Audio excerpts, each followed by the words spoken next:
Okay guys, so we got another little review here. This is the FN509 Compact, and I guess you'd call it Coyote Brown. Just real quick, we are in fact unloaded, and for this video, we're going to be using snap caps because they recommend that you don't dry fire the gun a whole lot. They say it can damage the striker, so we'll use those. Here's the grip with the regular mag, with a little bit of a pinky extension. Pull this mag real quick, another unloaded mag, and there is the grip with the 15 rounder. This one's a 12 rounder, this one's a 15 rounder. You'll get one of each whenever you get the gun. So we'll just go straight into it real quick and talk about the trigger. Alright, so the trigger on this gun is not impressive, but I don't think it's bad either. It gets a lot worse rap than it really deserves. So it's a little bit heavy. There's the take up and you're on the wall. Now it's a little bit heavier than a Glock trigger. I think it's about 6.5 pounds. A good solid crisp break. And the reset is a little bit lazy. It's kind of like a Canik TP9SF reset, and back on the wall, and then a break again. So all in all, it's not bad. Some of the things that they did that I really like is this texture right here.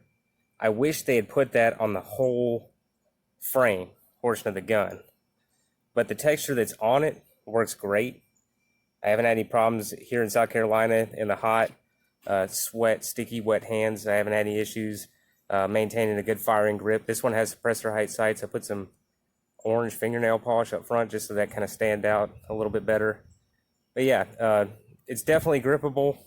The mag release is ambidextrous along with the slide stop slide lock, and it works from both sides. So let me see if I can demonstrate that real quick. Normally with an empty mag, you would have a hard time getting it to go home on the left side. It'd almost be impossible with a lot of guns. But with this one, it's not bad. Just a little bit of pressure, and that's all it took. And that's with an empty mag. If there's a round in there, it's even smoother.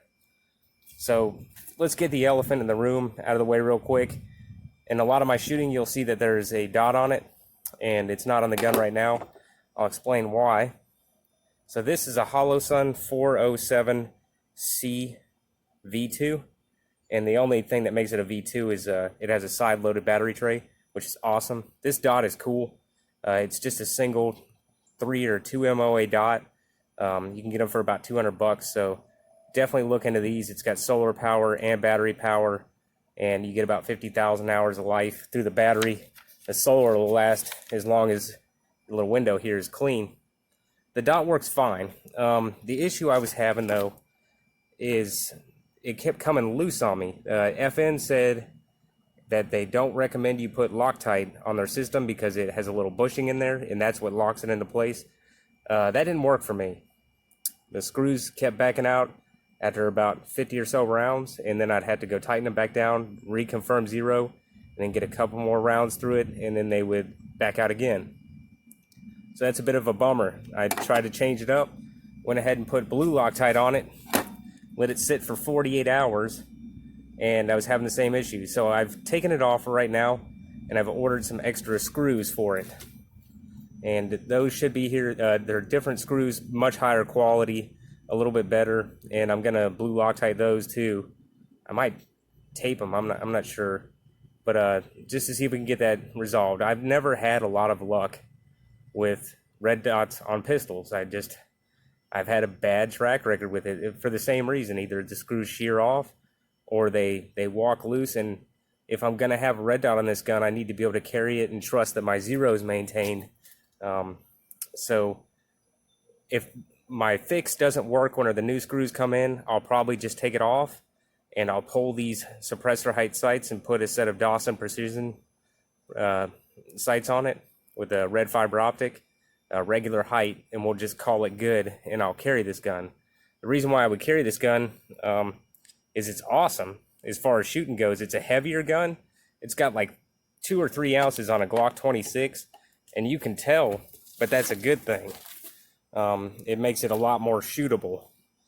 It just feels really good in the hand. I don't mind a little bit of extra weight. I carry appendix, so I really don't notice it. The holster that it's riding in is a T-Rex arm sidecar. my typical go-to holster. I had a hard time color matching here.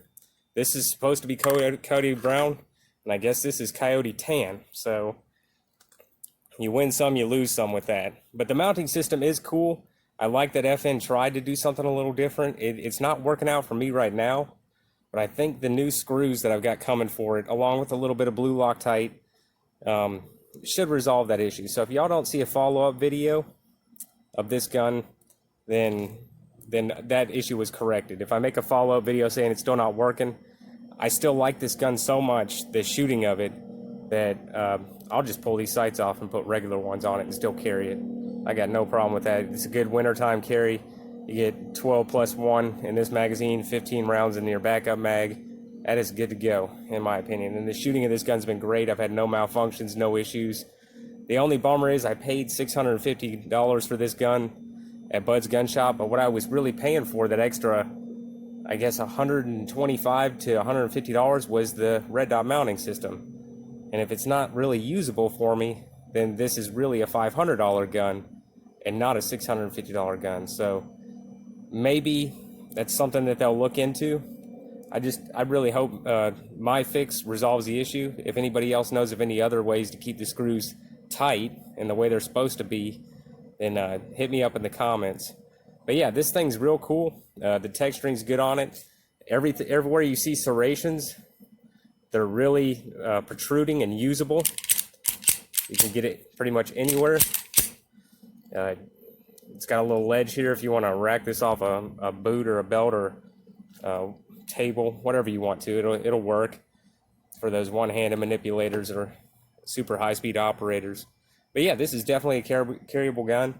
I was bummed out about the red dot, but I like the gun so much and its shootability that I'm willing to look past that. Some people probably wouldn't be, and I would totally get that. It definitely shoots better than a Glock 26. As far as the characteristics under recoil and the way the gun moves and tracks the sights, it definitely shoots better than my M&P 2.0s. Not trigger-wise. This trigger is the worst out of pretty much any striker-fired gun I've ever shot, except for the original Smith & Wesson SDVs or SDEVs or whatever. Those triggers were god-awful, but this falls right there. But it's still, while I'm saying it's the worst, it is definitely a usable trigger. I almost knocked over the camera there. So don't go thinking that because I'm not giving it high praise. I'm not giving it high praise because the trigger doesn't deserve high praises, but the gun does, because the gun's excellent as far as shooting. It has a little bit of a crown in the barrel, which is a nice touch. I like that they did that, so if you drop it or anything, it's less likely to sustain damage on your rifling, which is a real nice touch, I think. But all in all, I'm happy with the gun. We just got to get that little issue worked out. But like I said, no malfunctions. Enjoy the shooting. If y'all got any questions about this gun, just hit me up and I'll try to answer them. All right, y'all take care.